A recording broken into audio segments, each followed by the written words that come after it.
I'm curious, are you looking to close more sales than you do right now? Of course you are. But the real question is, how do you tactically change what you're doing right now to close some more sales? Well, the data suggests that just 18% of salespeople are actually classified by buyers as trusted advisors whom they respect. This means that 82% are not seen as trusted advisors. There are so many small changes that you can make, and if you only implement just a few of them, you're gonna make a huge impact on your selling. In this video, I'm going to show you 17 super quick tips to close the sale. Check it out. Number one, be the total opposite of what they expect. You know, my father used to say that if everyone is marching east, then you should march west. And I've always lived by that, but this is so true in sales. And the more we are perceived as different from everyone else, the better off we are. Just think of how many salespeople your prospects deal with each and every week. Is it 10 people a week? Is it 20 salespeople a week? Is it 30 salespeople a week? Is it 100 salespeople a week? Of course, that depends on your industry and the type of people you're selling to. But if you are perceived as similar to the 30 other salespeople that your prospect has met with over the course of the past week, then you are dead. It's time to be the exact opposite of what they expect. Number two, break the pattern. When you are like others, your prospect is going to naturally go into a patterned response. So what you want to do is you want to be willing to break that pattern with what we call a pattern interrupt. And what you want to do is, again, this is about being distinct. This is about being different. You're going to have to take risks, even willing to be a little weird. So don't start a conversation, for example, with, "Hey, George, how are you today?" Instead, mix it up. Do something that's completely different from what your prospect expects. Number three, map out your first 7 seconds. The data suggests that prospects make immediate decisions about you in the first few seconds of that interaction. Do you pay attention to how you're really starting most interactions? I'll tell you, most salespeople don't. So script out your first 7 seconds with any prospect or even customer or client for that matter. Number four, zoom out to 30,000 feet. It's so easy to get stuck in the weeds when selling, but the top salespeople are constantly zooming back out and focusing the conversation on the big picture. For example, data from an organization called Gong.io, which does amazing research on sales interactions, shows that top reps ask about 2 times as many big picture, business-related questions than average performing reps. That's a huge difference. So we need to be willing to take a step back with prospects and really understand the big picture of what they're looking to accomplish. Number five, accept that no is okay. When you make it clear to a prospect that you are not going to accept a no,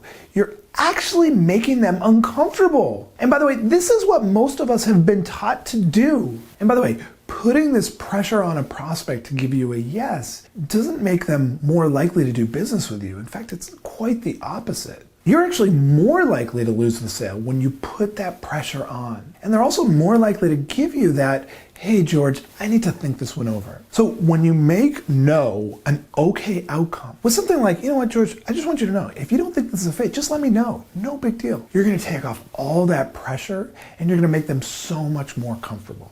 Number six, ask questions, expect answer. You know, just the other day, a person in one of my mastermind groups told me that he has trouble getting answers to his questions. But the reality is that most salespeople ask questions timidly, and the prospect immediately can feel that. When you ask questions, expect answers, and they're gonna come. Number seven, dig into vague terms. Prospects love to throw out vague terms to salespeople. And by the way, the vast majority of salespeople just let them go. Just think of phrases like, "Yes, our team has had a bumpy ride, if you know what I mean." Or, "Things really blew up for us." Basically, any statement that could mean a lot of different things is a vague term or a vague statement. Just take the phrase, "Things really blew up for us." Is that a good thing?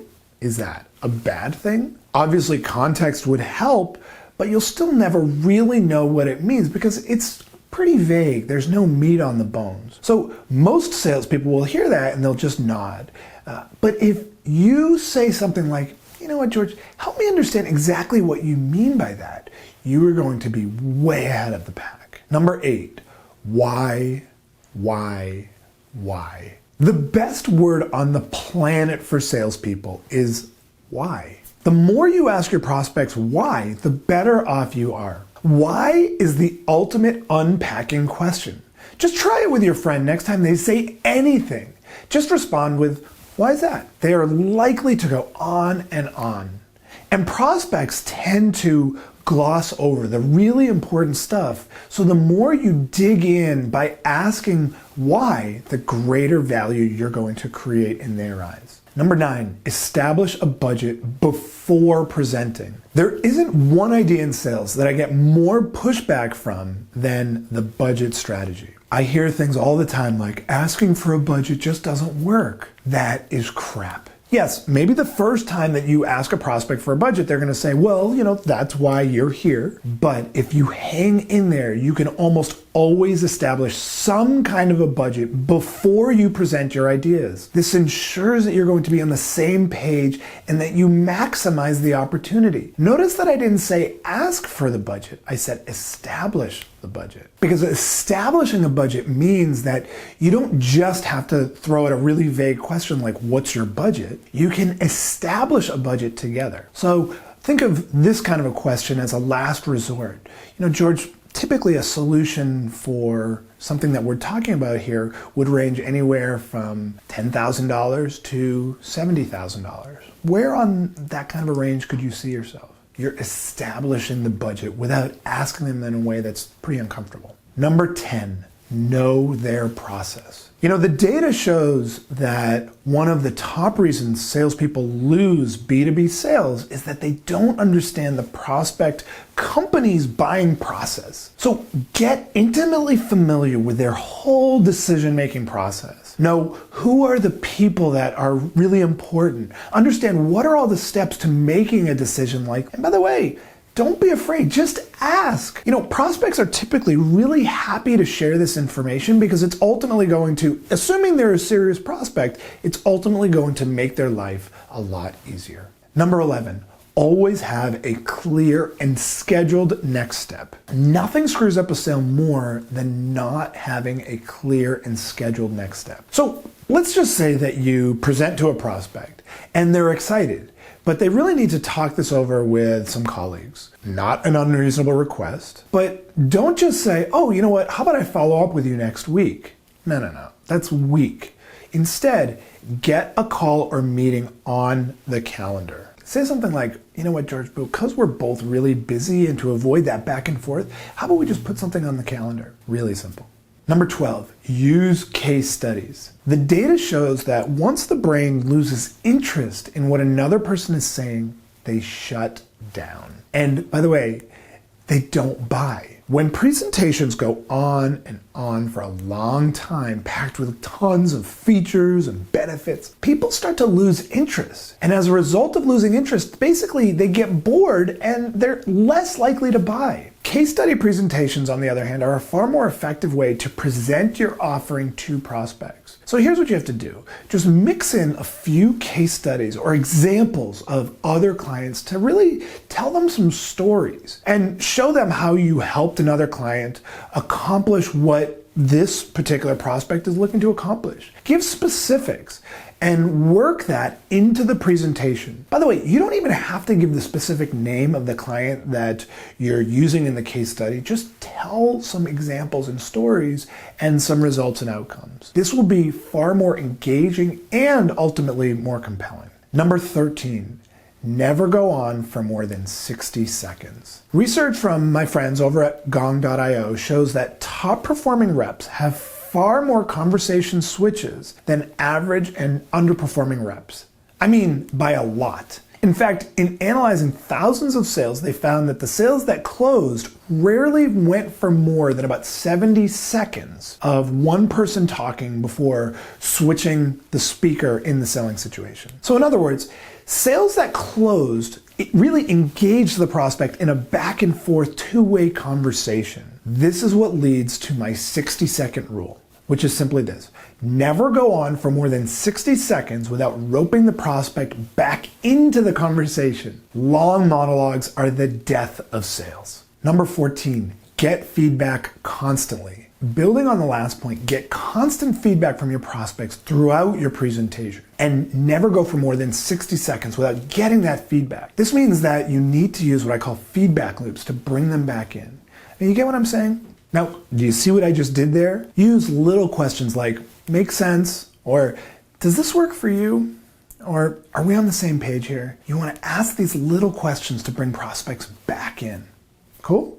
Number 15, no big hard close. The idea of the hard close is still being taught by gurus everywhere, and it's ridiculous. Prospects can see this crap coming from miles away. Stop undermining the intelligence of your prospects to think that you can use some ninja kung fu headlock close on them. Instead, just use the sales process to create value. And then in the process of getting many feedback loops, you essentially are getting these little micro closes throughout the presentation. So at the end, there doesn't need to be some big hard headlock close. Number 16, take their temperature. Now, if at the end of your presentation, you've gotten tons of feedback loops, and it's still not clear exactly where your prospect is, it's time to take their temperature. So it would sound something like this.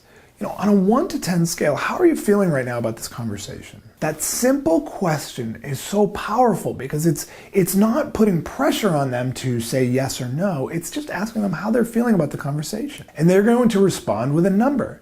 And then simply dig into why they came up with that number. Number 17, don't sweat the losses. One of my mentors used to always quote the SW cubed N rule. Again, it's SW cubed N. And what this means is some will, some won't, so what? Next. At the end of the day, you can't control everything.